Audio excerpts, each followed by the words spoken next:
سلام دوستای هنرمندم، امیدوارم حالتون خوب باشه، خوش و سرحال باشید. به ماندالا بافی خوش اومدین. آموزش جدیدی رو داریم، ماندالا نکیسا یا گابریل. ماندالا خیلی قشنگیه. من با نخ مکرمه تک سوزنه و قلاب 2.5 دارم این ماندالا رو آموزش میدم. شما میتونید با نخ یارن، آلیز دیوا و مرسریزه و نیم سوزنه و البته اگه بخواید ماندالاتون سایزش بزرگتر بشه و یا نخهای کلوفتر استفاده کنید، مثل مکرمه های 2 سوزنه، 3 سوزنه یا 4 سوزنه، هر کدوم مایل باشید میتونید با ماندالا رو ببافید. حدوداً متراژی که من بافتم حدوداً 650 متر نخ برده. البته اینو میدونید که هرچی نخمون کلوفتر باشه متراژ بیشتری باید ما استفاده بکنیم و البته بسته به نوع بافت هر شخصی سایز ماندالا تغییر میکنه، چون بعضی از افراد یه مقدار شلتر میبافن و بعضی ها یه مقدار سفت‌تر.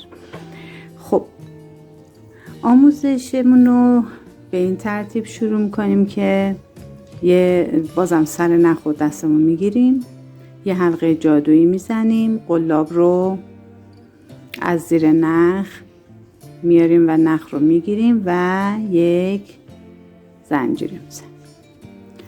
خب داخل این حلقه جادویی من باید 12 تا پای کوتاه ببافم.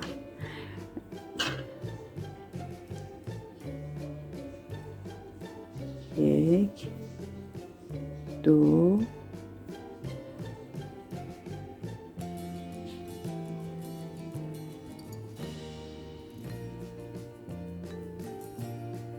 3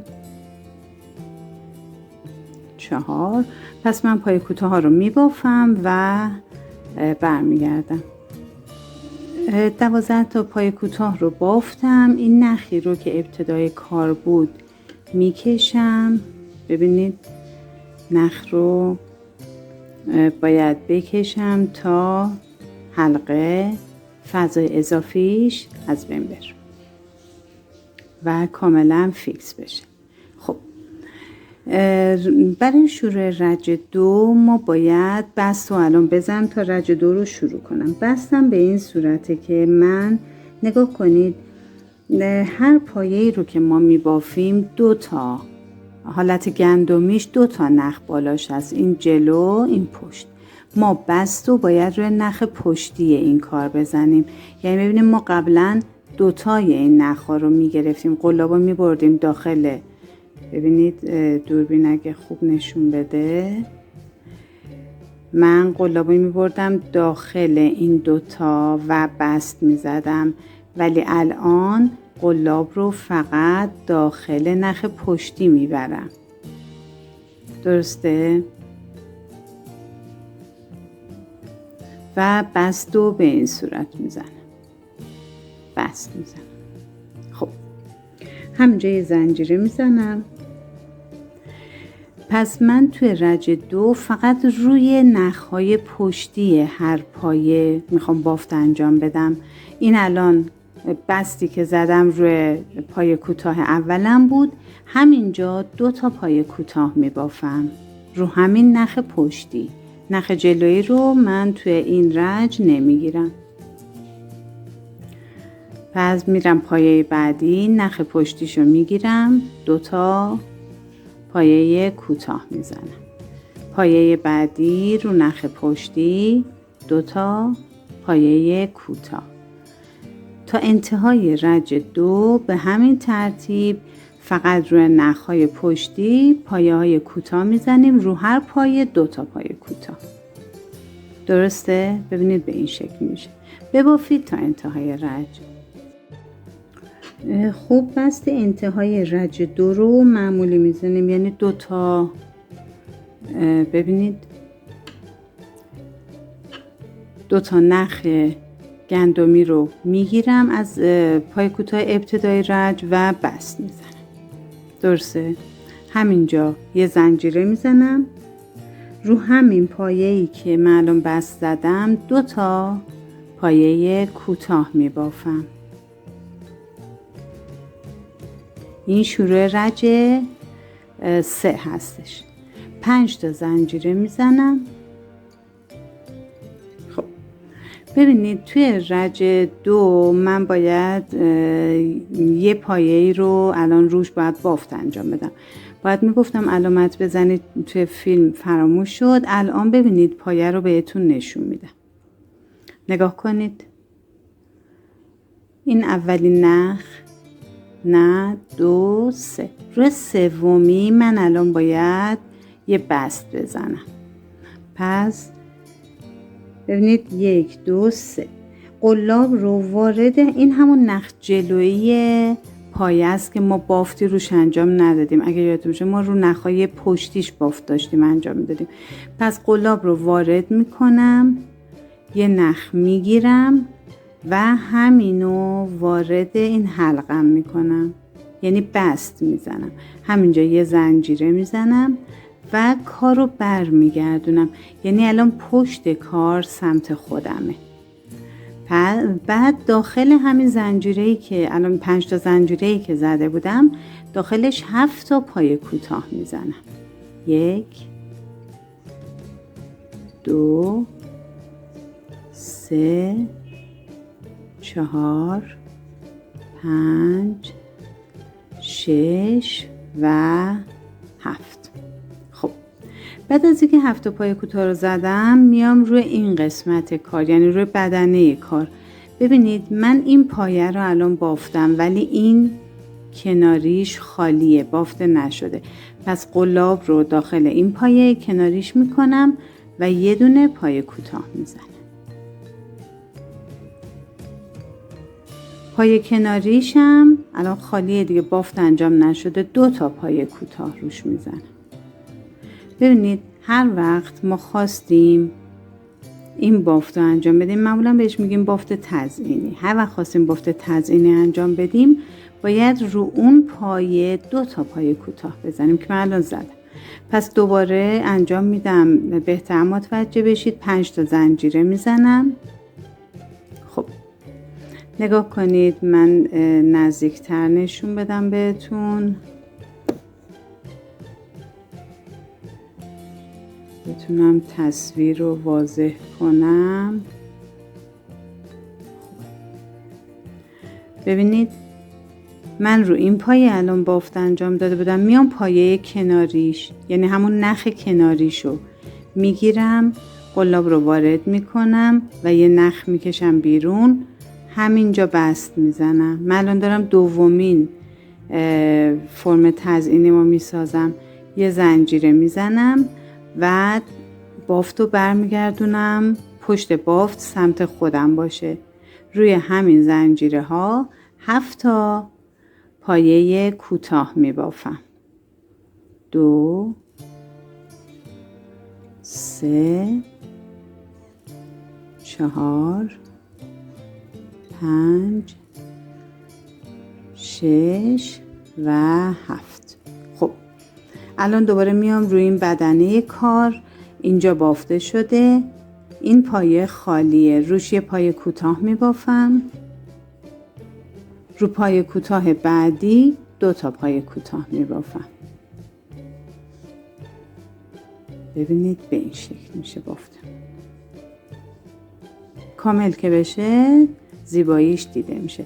بازم 5 تا، چون الان پایه تزئینی میخوام بزنم، 5 تا زنجیره میزنم. دوباره میام قسمت روی کار، این پایه جلویی الان خالیه و بافته نشده، میگیرمش با قلاب، نخ میگیرم از داخلش و بست میزنم. همینجا یه زنجیره میزنم و بافت رو برمیگردونم پشتش رو به سمت خودم. دوباره رو همین 5 تا زنجیره 7 تا پایه کوتاه میبافم. 3 4 5 6 و 7. بازم اینجا بافت انجام شد. این کناریش که بافتی انجام نشده یه پایه کوتاه میزنم، رو کناریش 2 تا پایه کوتاه میزنم، 1 و 2.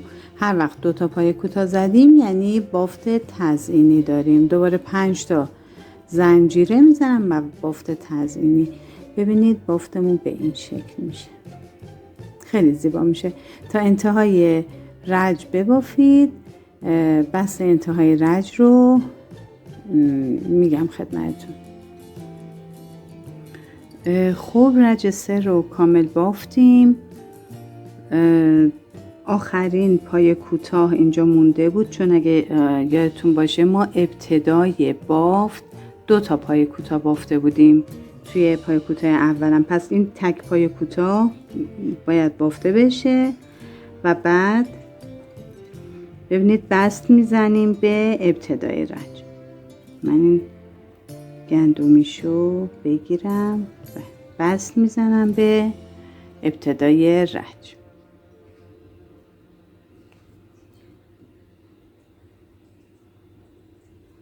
به این صورت. شروع رج 4 به این صورته که همینجا یه زنجیره میزنم و داخل همین پایه یه پایه کوتاه میبافم. این گلبرگ رو برمیگردونم. ببینید اینجا اگه یادتون باشه ما 3 تا پای کوتاه زده بودیم دیگه، یه پای کوتاه تک، 2 تا توی یه پای کوتاه پایینی. پس روی تمام این پای کوتاه ها هر کدوم یه پای کوتاه باید ببافم. توی اولی یه پای کوتاه، داخل وسطی یه پای کوتاه و روی پای کوتاه آخرم یه پای کوتاه. دوباره گلبرگ رو برمیگردونیم. اینجام 3 تا پای کوتاه. پس فاصله بین 2 تا گلبرگا ما 3 تا پای کوتاه داریم. رو هر کدوم یه پای کوتاه بافته میشه. به همین ترتیب تا انتهای رج 4 بین 2 تا گلبرگ 3 تا پای کوتاه باید بافته بشه. ببافید تا انتهای رج. به انتهای رج 4 رسیدیم. ببینید من آخرین گلبرگ رو نگه داشتم که جلوی شما ببافم. این سمت 3 تا پای کوتاه رو بافتم. گلبرگ رو برمیگردونم، یه پای کوتاه بافته میشه جاش. دومین پای کوتاه رو میبافم و سومی در واقع بافته نمیشه که میشه اتصال، یعنی میرم بست میزنم که این خودش به عنوان یه پای کوتاه محسوب میشه. همینجا یه زنجیره و یه پای کوتاه روش بافته میشه. بازم ردیف در واقع رج 5 همون حالته، یعنی درست مثل رج 4 بافته میشه. روی تمام پای کوتاه هامون یه پای کوتاه میبافیم، یعنی تا اینجا هرچی پای کوتاه بافتیم روش یه پای کوتاه دیگه میبافیم و تا انتهای رج به همین ترتیب میریم جلو. ببافید تا انتهای رج 5. رج 5 تموم شد. بست آخر رج رو به پای کوتاه ابتدای رج میزنم، یه زنجیره و همینجا یه پای کوتاه.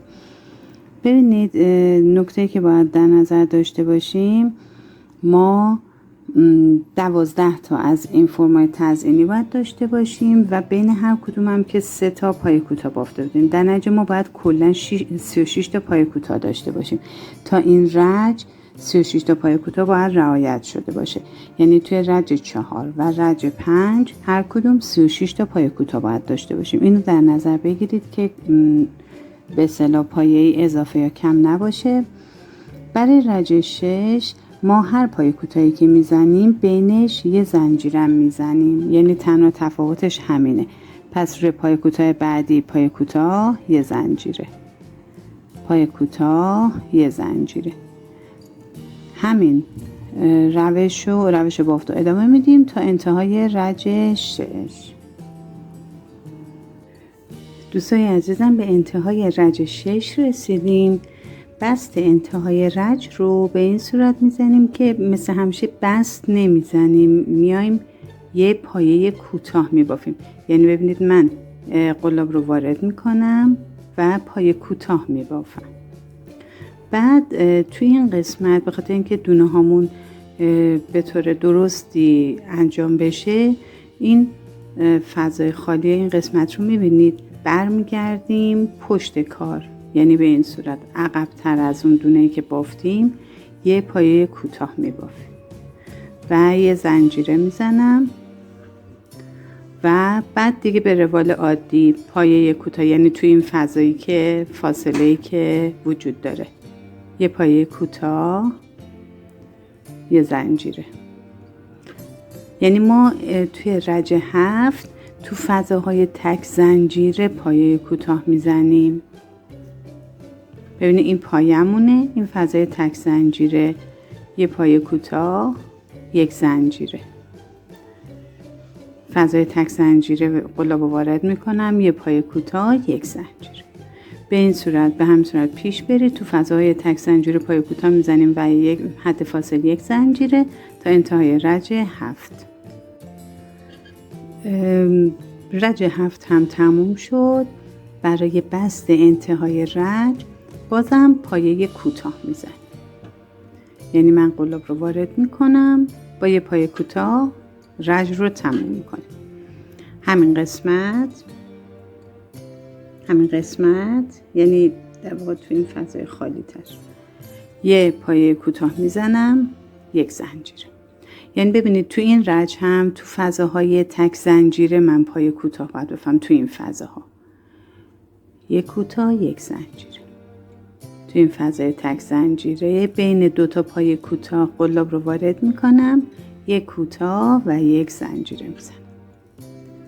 به همین ترتیب رج 8 هم ببافید. برای بست انتهای رج برمیگردیم